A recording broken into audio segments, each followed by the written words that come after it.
Hello, this is Antonio Gangali. I'll be discussing the United States of America versus Union Cheese case. I believe the case has great importance locally and nationally.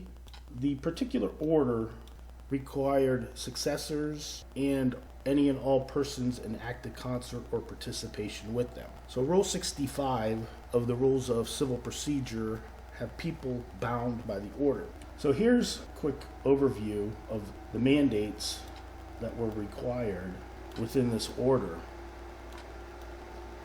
See here,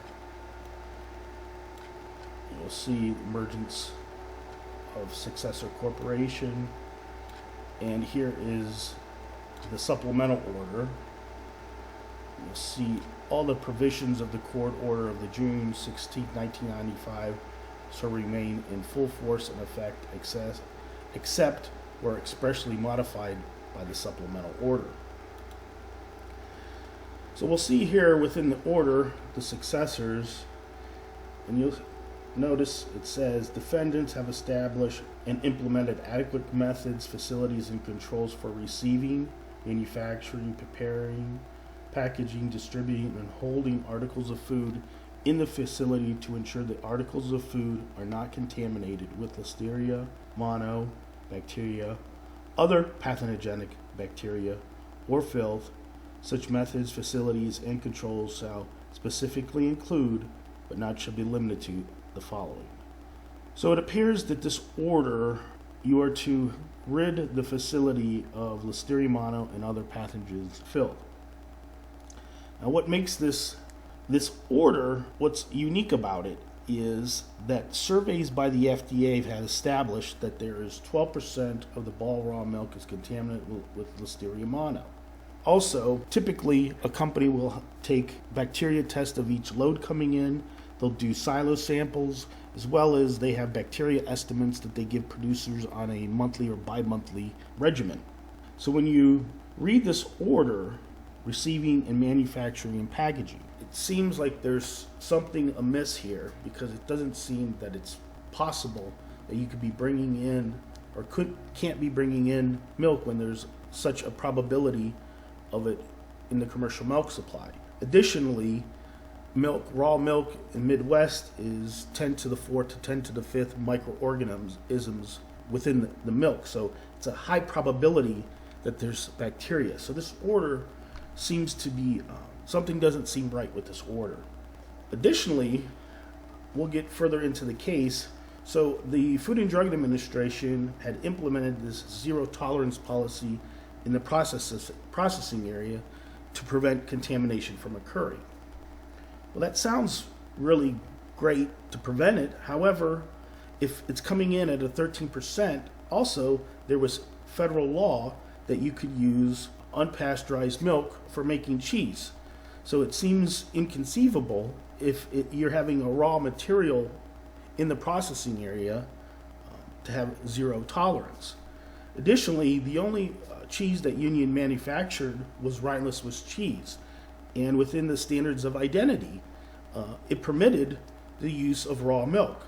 So this order seems very odd, something just not right. So within Rule 65, it's the scope, and it says state the reasons why it was issued, state the terms specifically, reasonable detail, and describe in reasonable detail and not by referencing the complaint or other documents, and the acts restrained or required. So you can't look to any other documents. We must look to this order itself and what this company can and cannot do and what it's restrained. Further, persons bound: the parties officers, agents, servants, employees, and attorneys, and other persons in active concert or participation with anyone described in Rule 65D2A or B. Rule 65.1 requires the unction to state in terms specific and describe in reasonable detail the acts restrained, designed to prevent uncertainty and confusion on the part of those faced with the injunction orders, to be avoided possible contempt because of the decree is too vague to understand. Further, it states An injunction must be narrowly tailored to remedy the specific acts that give rise to the injunction. So here, we're going to examine certain things here. The survey report, or the report by the Food and Drug Administration. So they're sampling incoming milk, brine, and curd and whey. So in process, in this court order on November here, it says collected inline products, raw materials. Here they're testing the milk in silo, raw milk test records. They're doing environmental samples, and they're testing areas before the the high temperature short time. You further note here, it says the court ordered inspection carried out, did not find any. So there were multiple inspections with Union. One that particularly there was a large blowout was from November 29th to December 14th. So the Food and Drug Administration was in the facility doing countless testing, requiring these mandates that to prevent the contamination and do all the things to prevent it from occurring. Yet it's coming in your facility. So there was some disputes of how this zero tolerance policy, particularly when federal law provided that it could be raw. Further, we'll note here, it says, failure for the FDA to find Listeria during the court order 19 does not convince the court that conditions have improved to prevent the presence of the bacteria.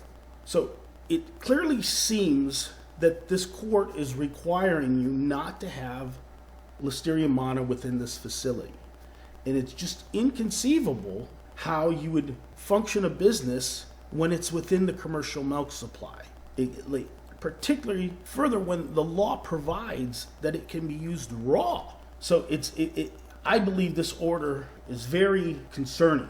We'll further examine here within Exhibit 1003, it clearly indicates that analysts of raw milk in the Midwest show that 13% of the samples contain Listeria. So it appears the judge has clear understanding that bacteria is within the milk supply. So I can't fathom how this judge came to its determinations here. And you'll see here Rhineless Swiss, which again, Union was only manufacturing Rhineless Swiss cheese, inoculated 10 to the 4th to 10 to the 5th. Raw milk often contains microorganisms to levels of 10 to the 4th to 10 to the 5th. What's an interesting thing is it appears if it's 12 or 13% of the commercial milk supply, it's about 1 out of 8 probability that you're bringing it in. On the first day, you have 12.5 probability. Day 2, 60.5. But when you run it out for about a year, you're looking at just bringing Listeria into your plant is to the 22nd power. Then when you consider other pathogens, so it appears like from day 1, you had nearly 100% probability that this order would be violated. And if you're testing loads coming in, if you're testing the milk silo, if you're testing the balance tank to the high temperature short time, if you're testing drains right next to it, if you're testing walkways, if you're testing control panels, you're testing this. You also have to consider, so those are just the probabilities of going in, and then you test environmental samples or whatever. It's just highly inconceivable that you could comply with this order. And then when you consider that the order, that they have the ability, if you look to test the records or examine photos or whatever, so your testing records would clearly indicate that you're bringing in bacteria because there were hundreds of producers, and your test records would indicate that appear to be violating the federal court order. Now, this court order also that the defendants were subject to civil and criminal contempt. So there was definitely issues that if you violated this order. What's even more interesting here is that the FDA was to notify the defendants in writing that it's merely compliant with the acts and terms of the order. It's kind of inconceivable that the FDA, how did it sign off on this particular order? And this is where it gets extremely interesting, because there's an affidavit from Milt, which was the president of a co-op out of New York that brought in milk. So he would have been somebody that was persons bound by the order. And he was highly affected from the shutdown So 3 days after the shutdown, I have a conversation with Milt early in the morning, and I'll have one later at night after these conversations that he had with the Food and Drug Administration. So there's an affidavit that appears to be submitted in court regarding some of these conversations, and there is much more to the conversations that I had with Milt that I was informed with. But let's examine one particular fact that was stated here. That on or about June 22nd, I made several calls to the Food and Drug Administration, Cincinnati, Ohio, regarding the resuming of manufacturing Swiss cheese at Union Cheese Company facility in Sugar Creek, Ohio. That during the conversation with Charles Sedgwick, which Charles Sedgwick was the compliance officer at the time, here he stated that it was going to be virtually impossible for Mr. Gangali to resume his Swiss cheese manufacturing operations. Now, why would a gentleman make such a statement? Particularly, he is the director of compliance in the Cincinnati office. And if you look into his duties and whatnot, it appears that he had caseloads, and from interviews that he has made, it says made precedent-setting cases. So it's, I believe, telling when he makes these particular comments or statements of a person in his position, what exactly he's stating. So here, what's odd about this, I believe, is the company was one of the largest dairies in the state at the time and specialized only in natural Swiss cheese. Further, it had state-of-the-art equipment. Further, there was a federal agency that approved during this dispute. So it appears that the FDA's zero tolerance appears to conflict with federal law. And here we have another agency, the U.S. Department of Agriculture, approving this during these disputes. The milk supply, if you obtain USDA approval, it has a particular standard of milk which is higher than the general standard. Further, if you examine like the receiving bays, is it open or closed receiving bays? What treatment of milk? Was it raw, heat treated, pasteurized, and what type of pasteurization? The finished equipment, is it open or closed vats? If you examine the finished tables, is it handled? Is the cheese not handled during processing? The cleaning system, is it manual? Is it CIP system? The type of cheese. Is it a low moisture, high acidic, cooked curd? And that's interesting too, is when you examine cooked curd cheeses, they perform extremely well. So further, in the style of cheese, is it rineless or whatever, rind or rineless? Further is the testing. So there was a court-ordered inspection for 3 days and no Listeria had been detected. Further testing, all the in-stock block cheese later tested negative. So why does Charles Sedgwick make such statement? And there's much more to this, but we won't get into too much. Let's examine the probability. If we know the probability of complying with this order, and here the successors and all the persons in active concert with them, are there a lot of individuals, are the issues that this order does not seem to be able to be complied with? Particularly if the milk supply is 13% of the commercial milk supply. If they're bringing in raw milk to this facility, is it fathomable that they're in complying with it? And that would raise a lot of kind of issues. I believe it raises issues that if the emerging successor corporation could not be compliant with the order, then it would raise the issues that they're violating a federal court order. There'd also be issues that the FDA, how could they possibly notify defendants in writing that they're compliant with the act or the terms of the order if it's impossible to comply with? Are there issues that the successor corporation, if they are asserting that they complied, is it possible to assert that they complied with it? Further, are there issues that if you fail to comply with the order, the court determined that they considered the products to be adulterated? Well, now that's where is. So are they putting issues, if it's not complied with, that's construed as an adulterated product, and you're putting it into interstate commerce? So now are there safety public safety issues that this is not being complied with. Now, further are the issues of the persons bound by the order. So, are the producers bringing in milk to this facility that it's not compliant with the court order? Are the distributors distributing cheese? Like, all these legal issues, is there huge problems with this? Further, is the persons bound by this order, if they're violating a federal court order, are they law-abiding?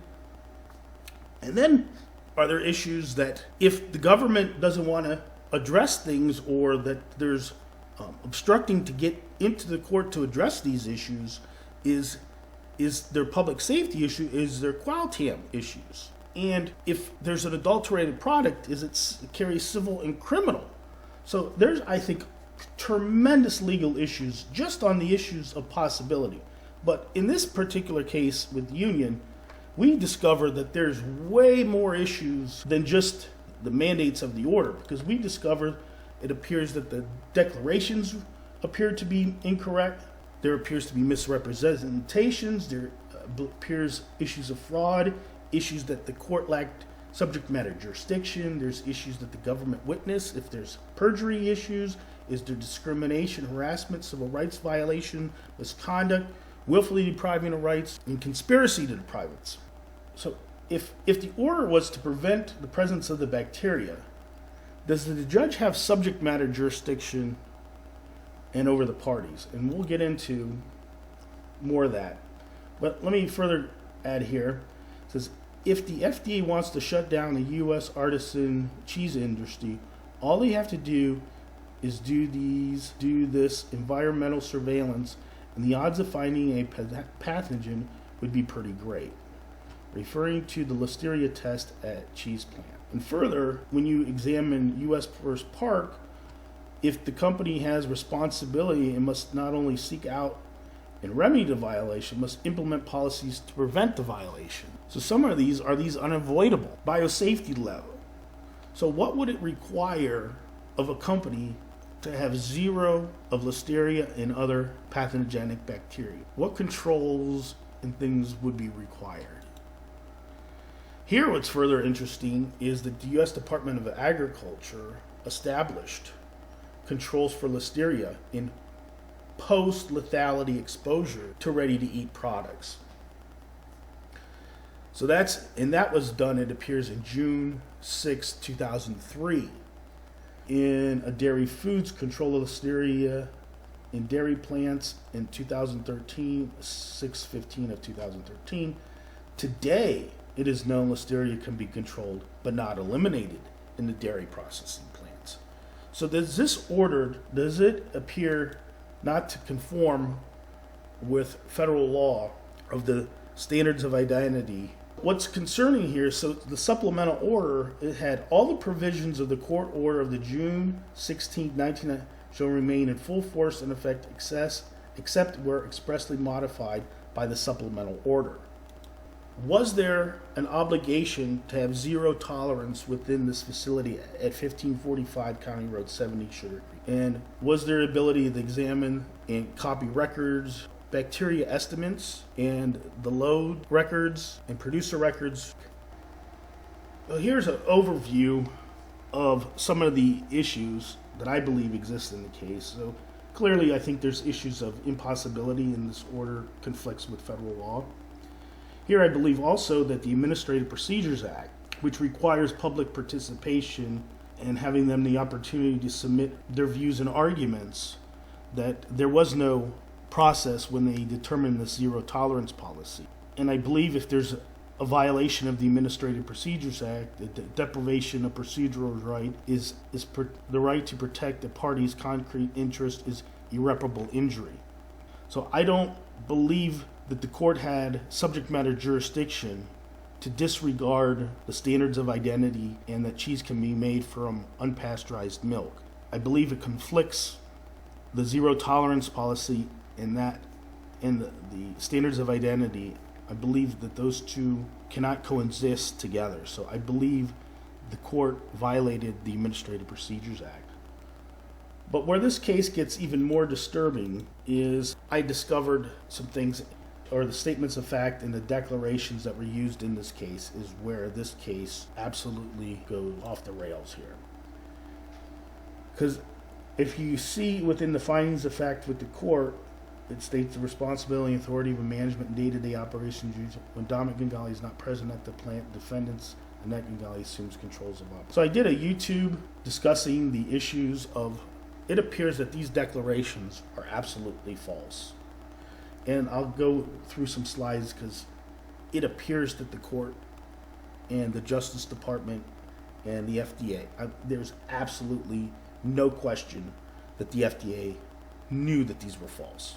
And then when you consider the statements and the conversations that I had and the totality of circumstance, there's absolutely no question that these were skewed and misrepresented to a court. No question whatsoever. And there's issues that the deprivation of rights, and there's just so many issues that this creates.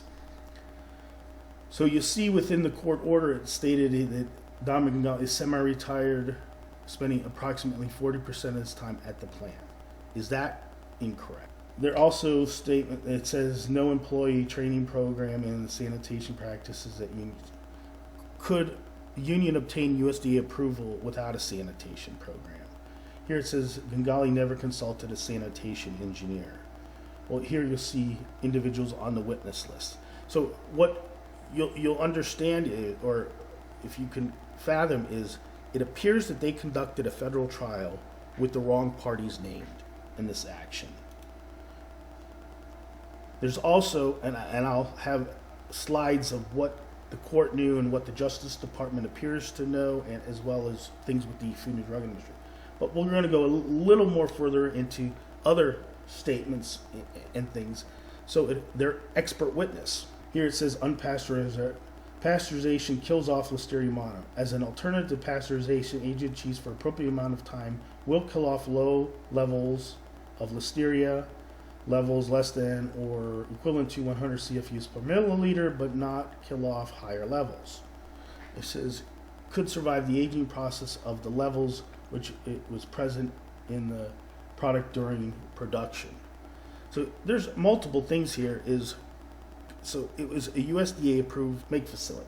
Were they skewing or misrepresenting? Or are they taking silo samples? Like where is this guy's analysis is what I'm getting to. Further, it says unpasteurized milk. Well, Union had a high temperature short time. Ours was not sealed. And you'll see within the U.S. Department of Agriculture, you'll see the new gases installed in the HTST. So there's considerable that his analysis seems to omit that Union had so what would the levels of the milk be if it's going through a heat treat at 162 with 20-second hold time? So this expert witness was never at the plant. So he's relying on the investigators to provide him information or the paperwork.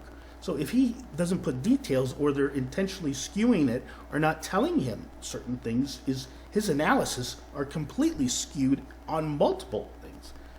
Further, you'll see here that he's using 100 CFUs per milliliter. Well, the published papers in, I believe, a couple have that they're inoculating it 10 to the 4th to 10 to the 5th. So it's like at 10,000, here he's using 100 CFUs. So is his analysis, is he appear to be skewing his results or whatnot? And not just a little bit, these are huge swings of calculations. Additionally, it doesn't mention that we're using a cooked curd cheese, which cooked curds perform extremely well. Additionally, it doesn't mention that it is a rineless Swiss cheese, so it's within a bag during its aging process.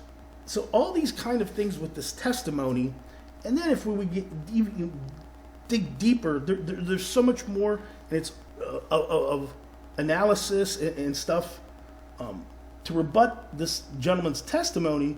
And the nice part about it is that the government knowingly didn't name the person who they're dealing with the entire time. That's extremely troubling. Like, you go through a federal trial, you are subjecting numerous people's families, you are binding countless people, and you don't name the proper parties in this action. So so here, goes to the declaration of the named individuals, and you'll see what he states here. But this is where it should concern everybody that are bound by this order. Docket number 8, answer to the complaint. Mr. Ngali admits she is an employee of Union Cheese, but denies she's second in command of Union Cheese, and further states she is not an officer of the corporation and is not in charge of the firm when Mr. Ngali is absent.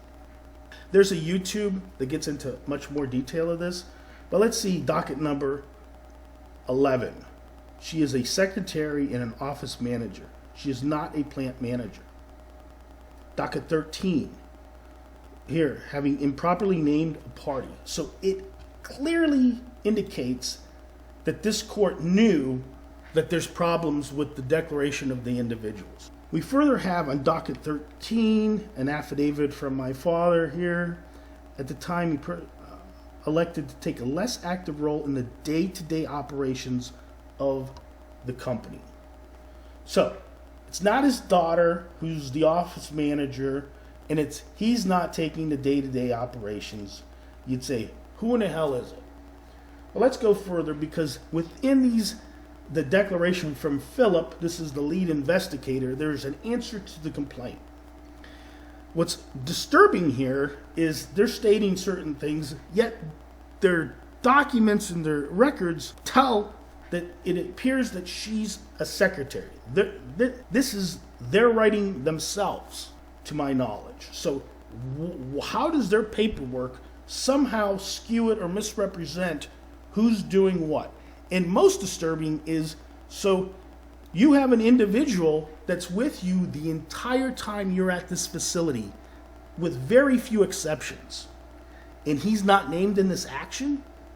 It's very disturbing, and I believe it raises issues of due process, and if the court had subject matter over the parties here.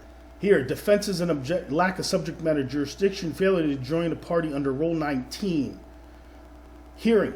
Before trial, if a party moves any defenses listed in Rule 12b, must be heard and determined before trial. So before this federal court had a trial, should it have determined who are the proper parties in the action here. Or if there's any dispute, is to resolve those disputes before you create a federal court order blowing out a company and subjecting countless peoples to an order. Failure to join an indispensable party pursuant to Rule 19 with lack of subject matter jurisdiction can be raised at any time. Indispensable party. An indispensable party is in a proceeding must be included in a lawsuit in order for the court to render and execute a final judgment. Further here, it says lawsuit must name all owners. There might be further issues that they did not name all those. And let's just make sure, here it says defendant's motion to dismiss. Annette, did they make a ruling on this throughout this record before? And I believe June 5th. So when was trial here? Bench trial scheduled for the 5th. So did the court make any rulings before it proceeded with this trial? Does the court have jurisdiction over the subject matter and over the parties? When a federal court lacks constitutional or statutory authority, it has no power or authority to do anything. Such actions may always be attacked via Section 2255 motion. Jurisdictional defect, in fact, cannot be waived, defaulted, or lost in any way. If the court acts outside its limited jurisdiction, the action is void from the get-go. Justice Department, to ensure fair and impartial administration of justice to all Americans. Fair trials. So here's where this gets disturbing. On April 18th, 2001, docket 14, Judge Dan Aaron Polster, there's a memorandum of opinion, petition for redress of grievances pursuant to U.S. Constitution's First Amendment. Petitioner is adjourned from filing any new lawsuits or other documents with this court. So this raises enormous legal issues. A U.S. citizen being blocked access to the federal courts where there is countless legal issues. And it appears that the court had knowledge of certain facts. Is there depriving of rights, or is there willful depriving of rights? Trump versus Dulles, there may be involved no physical mistreatment, no primitive torture. There is instead a total destruction of individual status and organized society. It is a form of punishment more primitive than torture, for it destroys the individual and the political existence which were centuries in development. The court that handled Union permanently barring an individual with the access to the court. So I have a YouTube that goes in more detail of abridging the First Amendment right to petition, more information on the Union case, issues of ethics and the habeas. Now what makes this even more disturbing is, so in 2006, it appears that I was put as an interested party in this action. So 11 years after the action, they put me as an interested party. In the same time, I'm permanently barred access to the court. So does there legal issues with that? And do I have a right to be heard in this case? Was there deprivation of color of law? In the Union case, I believe there's fraud. I believe there's misrepresentation. I believe there's false declarations. I believe there's issues of perjury. I believe there's discrimination, harassment, issues of impossibility. I believe there's civil rights violations. I believe there's misconduct. I believe there's willful deprivation of rights under the color of law. I believe there's conspiracy against rights. I believe there's issues that the court lacks subject matter jurisdiction. Further, is there an ongoing duty of exculpatory evidence?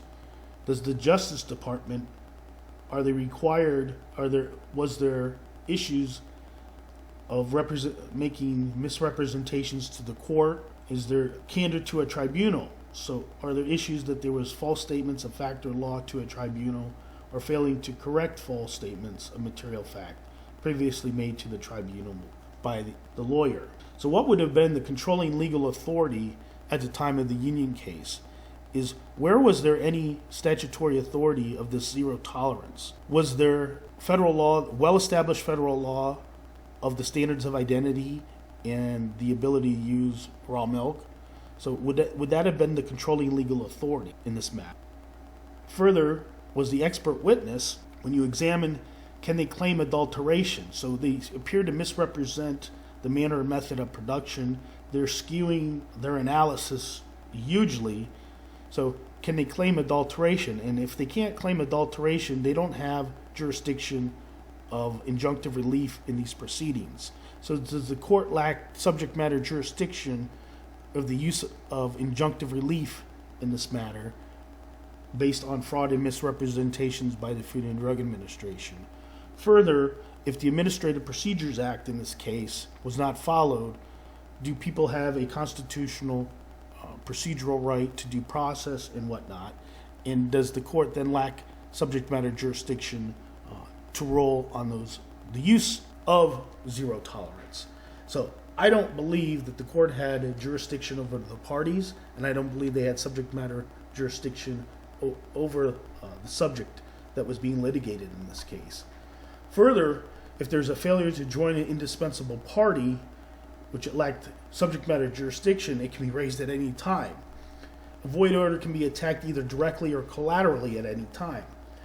So are there issues when you block a U.S. citizen access? Does it impede the overturning or inability to use direct or collateral attack on these issues?